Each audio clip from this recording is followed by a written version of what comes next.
La salida precipitada de Afganistán de las tropas de Estados Unidos y de la coalición puede ser peligrosa no solo para los afganos, sino incluso a nivel global. Y es que para distintos grupos extremistas yihadistas, la sensación ahora es hasta de euforia, de que con la victoria talibán comienza una nueva era. Los mujahidines, los así llamados guerreros santos, derrotaron de manera fulgurante nada menos que a las grandes potencias de Occidente, encabezadas por Estados Unidos. No falta quienes hablan de un verdadero milagro, donde los débiles numéricamente, con muchos menos combatientes y desprovistos de métodos tecnológicos sofisticados, lograron derrotar a los fuertes. Que esos avances fueran consecuencia directa del pánico y la repulsa extrema que despiertan, eso pareciera serles irrelevante. But here's the deal. You know, I wish you'd one day say these things. You know as well as I do that the former president made a deal with the Taliban that he would get all American forces out of Afghanistan by May 1. In return, the commitment was made, and that was a year before. In return, he was given a commitment that the Taliban would continue to attack others, but would not attack any American forces. Y si bien Estados Unidos espera terminar así por fin con la guerra más larga de su historia, con gastos humanos y económicos ingentes, se teme que Afganistán pueda volver a ser refugio seguro, desde donde terroristas, una vez más, puedan desafiar a Estados Unidos y en general al mundo. Saludos, les habla José Levi en un nuevo podcast de Desafíos Globales. El jueves, 2 ataques con bombas fuera del aeropuerto internacional de Kabul dejó patente la magnitud del desafío colosal al que se enfrenta Estados Unidos. El suicida detonó su carga explosiva justo al lado de miles de personas que luchaban por huir de un país que está ya casi totalmente en manos del movimiento talibán. Cerca de 200 personas, entre ellas 13 soldados estadounidenses, perdieron la vida. Un incidente especialmente horrendo de una retirada militar dolorosa e improvisada que se teme pueda dañar hasta incluso el poder disuasivo de Estados Unidos como potencia central, algo que podría acarrear consecuencias. El mapa estratégico global, especialmente el del Medio Oriente, pareciera haber cambiado, quizá para siempre. Cuetamente y calmadamente es un error del presidente Biden. El presidente Biden le echa la culpa al presidente Trump por haber logrado un acuerdo en Doha con las fuerzas talibanas. Correcto, puede haber sido un error. En ese acuerdo se liberaban 5.000 presos talibanes presos en Afganistán. Suponiendo que fuera un error, él debía haber rescindido ese acuerdo y haber hecho otro, si eso lo impedía. Hace un mes el presidente Biden decía que todo iba a ser calmado allí. Y como hemos visto, es un desastre. Con esto último, el último desastre en que hay un ataque terrorista por las personas civiles que murieron, pero es un ataque militar también, porque se hizo en un hueco estratégico, en un hueco táctico, donde pudieron matar americanos. Yo no dudo que el intento de Al-Qaeda sea matar americanos y ridiculizar a los americanos aún más, a los norteamericanos. Si el presidente Joe Biden había asegurado tras llegar a la Casa Blanca que Estados Unidos regresaba al mundo, aquí la impresión ha sido que la gran potencia global regresa al mundo, sí, pero quizá para irse retirando de él, muy especialmente del Medio Oriente. Si bien el gran desafío para Biden sería ahora China, en otras zonas deja un vacío que es de suponerse aprovechado por otras potencias regionales, globales y muy especialmente por grupos yihadistas que, como tantas veces en el pasado, pretenden secuestrar a la religión islámica para sus propios intereses violentos. Se teme que ocurra algo similar a lo que sucedió en el 2011, cuando fue el entonces vicepresidente estadounidense Joe Biden quien tuvo un papel protagónico también en la salida de las tropas de su país, de Irak. poco después y en medio de una euforia yihadista, fue proclamado en la misma Irak el autodenominado Califato Islámico de ISIS. Todo esto se temió se extendiera por la zona, hasta que una amplia coalición militar encabezada por Estados Unidos regresara a Irak y lograra derrotarlo.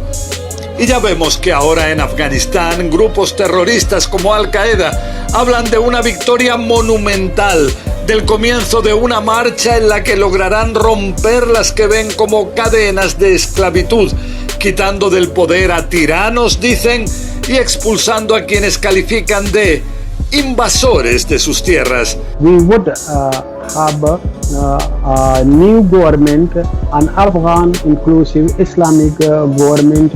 Y si hace 20 años la simbiosis entre los talibanes y Al-Qaeda fue la que llevó a que Estados Unidos llegara a Afganistán tras los estremecedores atentados del 11 de septiembre entonces, ahora se teme que pueda reanudarse una relación similar entre ambos grupos yihadistas. Eso sí, a nivel formal, en el movimiento talibán rechazan ahora esa posibilidad y aseguran que no permitirán que su país pueda ser utilizado como base de acción para grupos que intenten realizar ataques en otros lugares del mundo. Aseguran ser un movimiento más maduro que el que tuvo el control de Afganistán hace ya 2 décadas.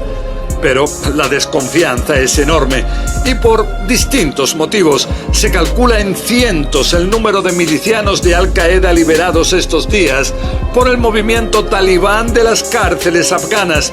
Los lazos familiares entre ambos movimientos son considerables. También los lazos en el campo de batalla, donde Al-Qaeda habría ayudado en semanas pasadas a los avances del ejército talibán. El propio país para defender el área, y los que tenemos ahí tenemos que tenerle mucha confianza al talibán.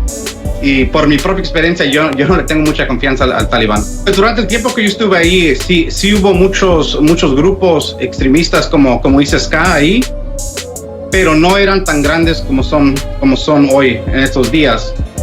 En ese tiempo que yo estuve ahí en Afganistán, las 2 veces que yo estuve ahí, el talibán era el enemigo pues de los Estados Unidos.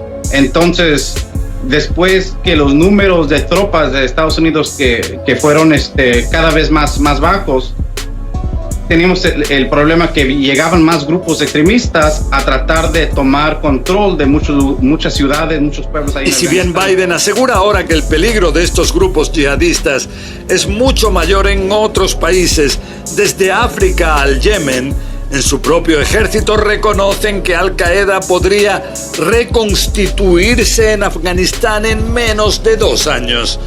Diferencias internas en Estados Unidos, claras también en lo que respecta a si se afecta o no de manera significativa la capacidad de obtener inteligencia fresca y cercana sobre lo que ocurre en el interior de Afganistán.